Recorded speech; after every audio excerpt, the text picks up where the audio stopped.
सुप्रभात प्यारे बच्चों, आज हम पवन दूतिका नामक काव्य का अध्ययन करेंगे। इस पाठ को पढ़ने से पहले सबसे पहले हम इस पाठ के महत्वपूर्ण तथ्यों को जान लेते हैं। प्यारे बच्चों, यह पाठ द्वितीयुगीन कवि अयोध्या सिंह उपाध्याय हरिऔध द्वारा रचित है। मूल रूप से यह कविता उनके द्वारा रचित प्रिय प्रवास नामक महाकाव्य से संकलित है। प्रिय प्रवास नामक महाकाव्य खड़ी बोली हिंदी का प्रथम महाकाव्य है।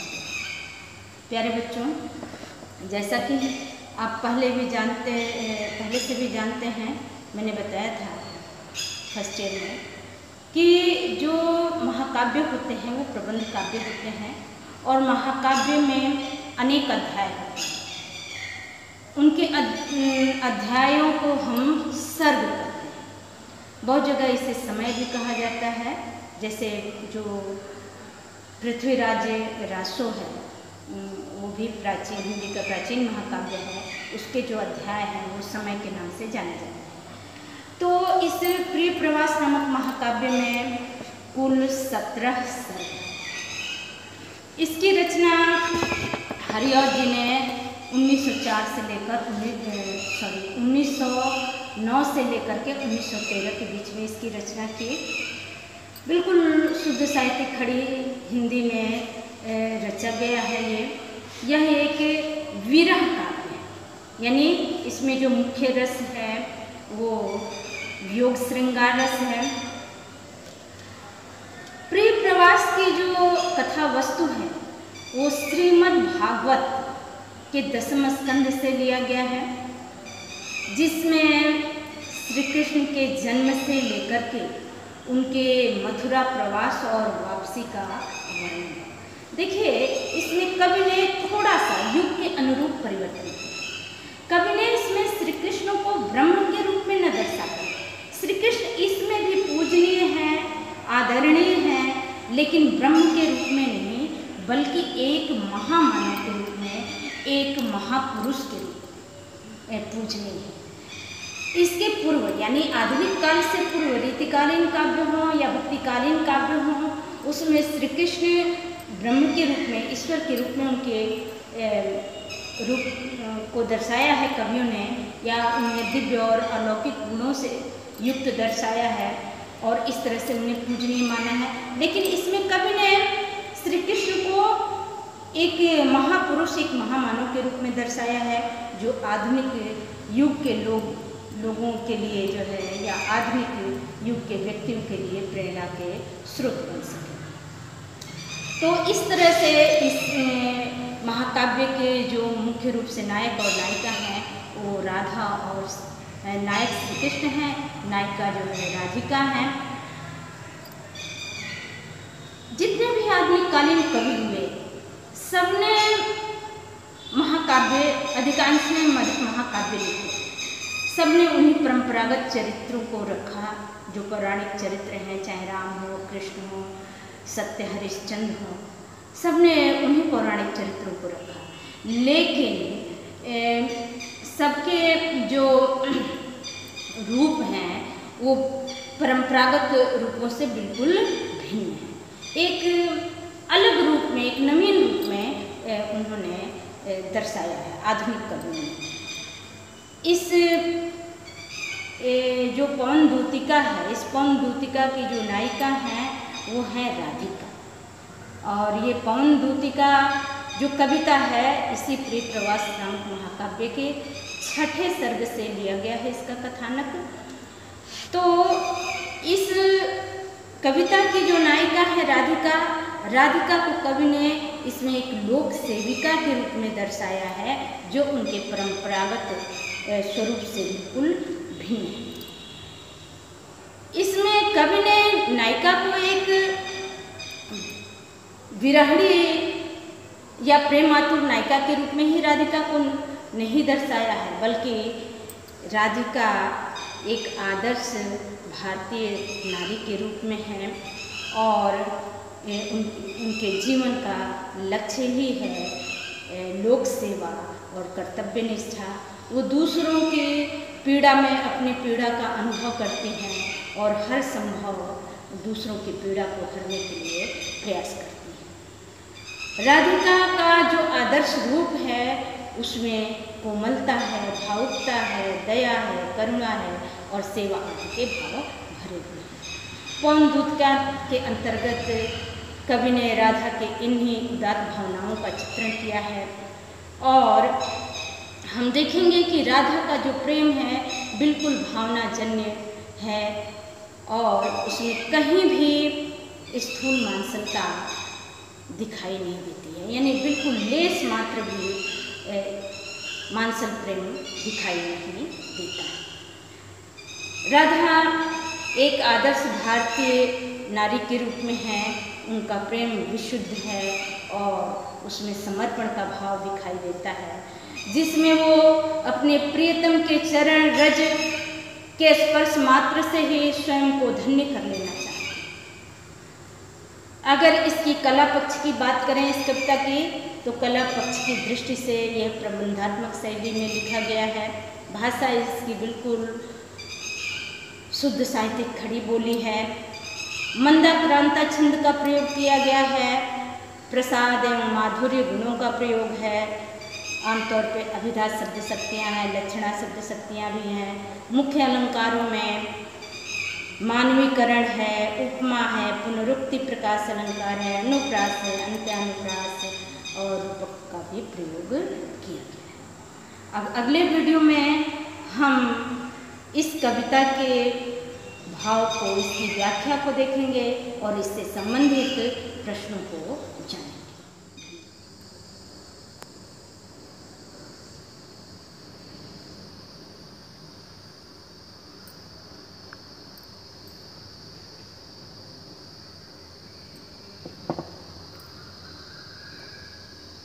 सुप्रभात प्यारे बच्चों, जैसा कि प्रथम वीडियो में हमने बताया था कि इस पवन दूती का कविता को हम अगले वीडियो में पढ़ेंगे, तो अब हम इस कविता के भाव को जानेंगे।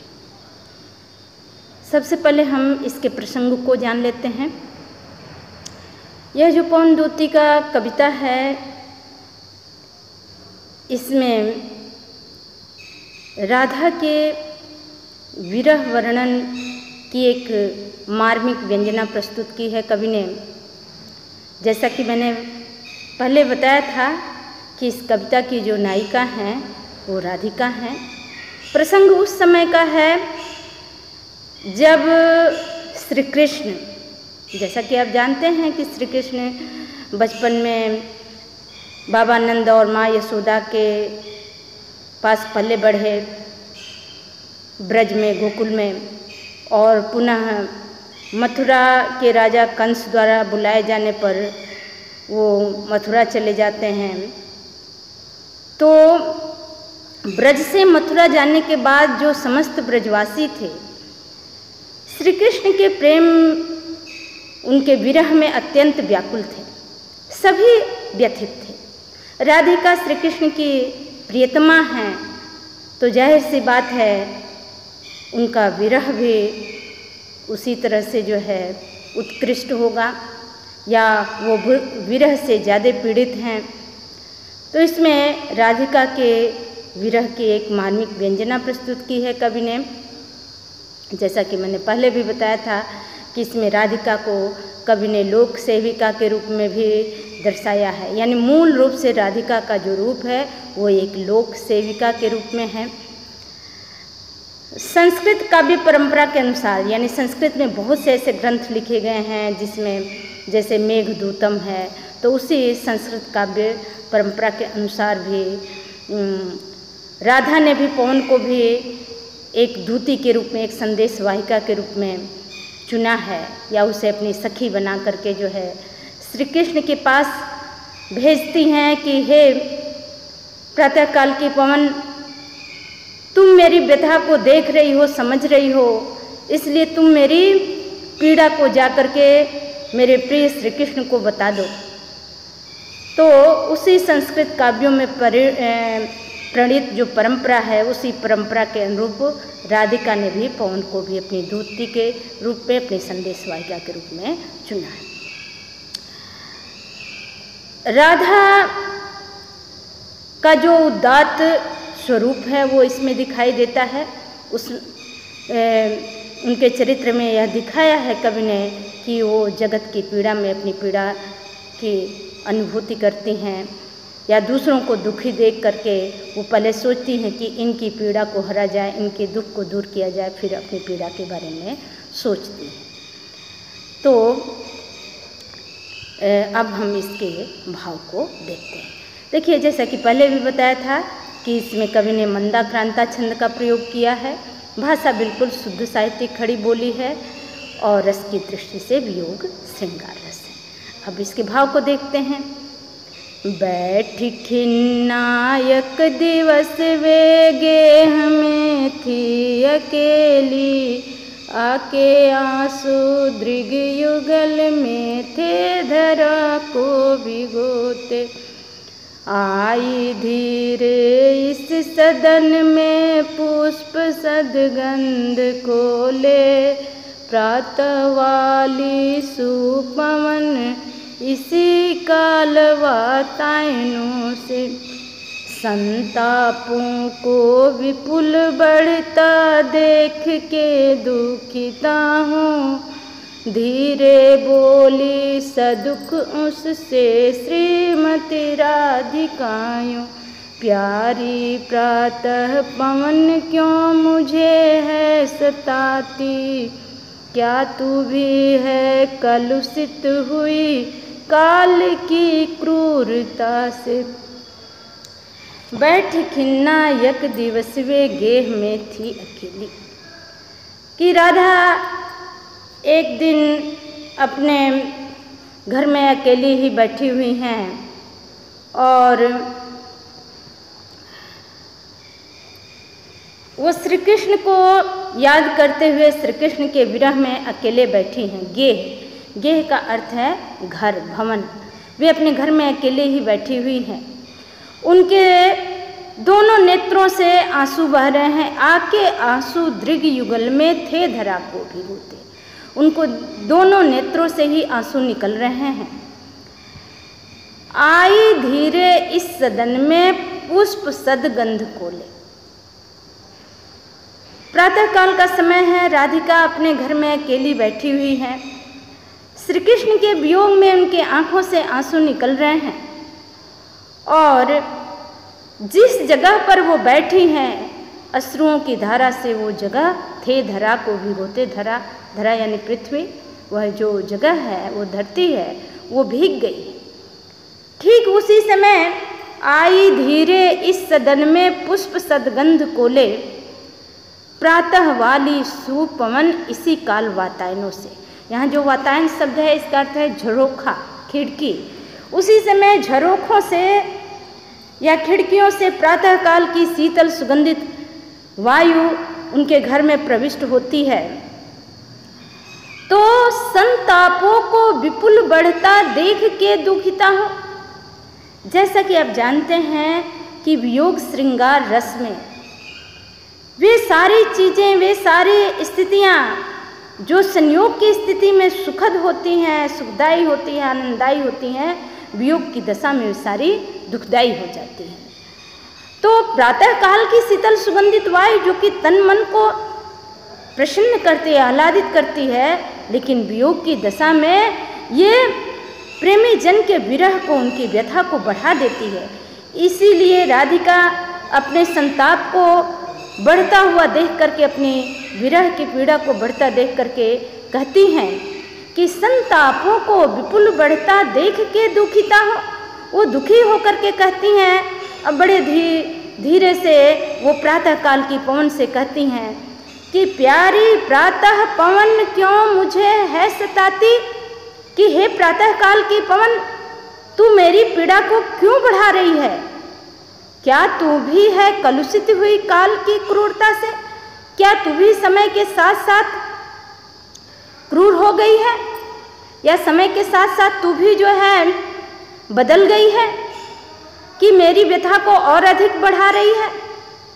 यानी राधिका ये कहना चाह रही है कि हे प्रातःकाल की पवन, एक तो मैं अपने प्रिय के विरह के कारण व्यथित हूँ और उसमें तुम अपने स्पर्श से मेरी पीड़ा को, मेरी विरह को और अधिक बढ़ा रही हो। इस समय जो समय है, यह जो दशा है विरह की दशा है और ये मेरे प्रतिकूल है, तो क्या तू भी समय के साथ साथ क्रूर हो गई है कि एक तो मेरे प्रिय दूर हैं और उस पर भी तू अपनी शीतलता, अपनी सुगंध से मेरी विरह की पीड़ा को और बढ़ा रही है, तो क्या तू भी क्रूर हो गई है। तो रस की दृष्टि से इसमें वियोग श्रृंगार रस है, छंद मंदाक्रांता है, भाषा बिल्कुल शुद्ध साहित्यिक खड़ी बोली है। कुछ कठिन शब्दों को देख लेते हैं, जैसे गेह है, गेह यानी घर, धरा यानी धरती, दृग युगल जो शब्द है दृग युगल, दृग युगल का अर्थ होता है दृग यानी नेत्र, आँख, युगल यानी दोनों नेत्रों में। वातायन का अर्थ होता है झरोखा। अब इससे संबंधित जो प्रश्न हैं कि इसमें राधिका के किस रूप को दर्शाया गया है, तो राधिका के विरहणी रूप को दर्शाया गया है। और राधिका का संताप कैसे बढ़ जाता है, तो राधिका का संताप प्रातःकाल की शीतल सुगंधित वायु के स्पर्श से उनकी विरह की पीड़ा जो है बढ़ जाती है। राधिका ने प्रातःकाल की पवन को क्रूर क्यों कहा? राधिका ने प्रातःकाल की पवन को क्रूर इसलिए कहा है कि एक तो वो अपने प्रिय के विरह से व्यथित हैं और दूसरे में शीतल सुगंधित वायु का स्पर्श उनकी विरह को, उनकी पीड़ा को और अधिक बढ़ा दे रहा है। इसीलिए वो प्रातःकाल की पवन को जो है कहती हैं कि क्या तू भी क्रूर हो गई है। अब इससे संबंधित जैसे मान लीजिए कभी कभी कठिन शब्दों के अर्थ भी पूछ लिए जाते हैं, तो इसके अर्थ में बता दी। जैसे मान लीजिए कि ये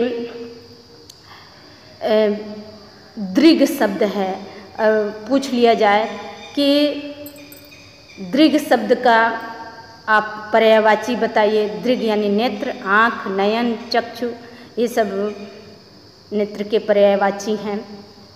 इसी तरह से जो है एक प्रश्न, सबसे मुख्य प्रश्न तो ये बनेगा, कोई भी एक पंक्ति अंडरलाइन कर दी गई, जैसे कि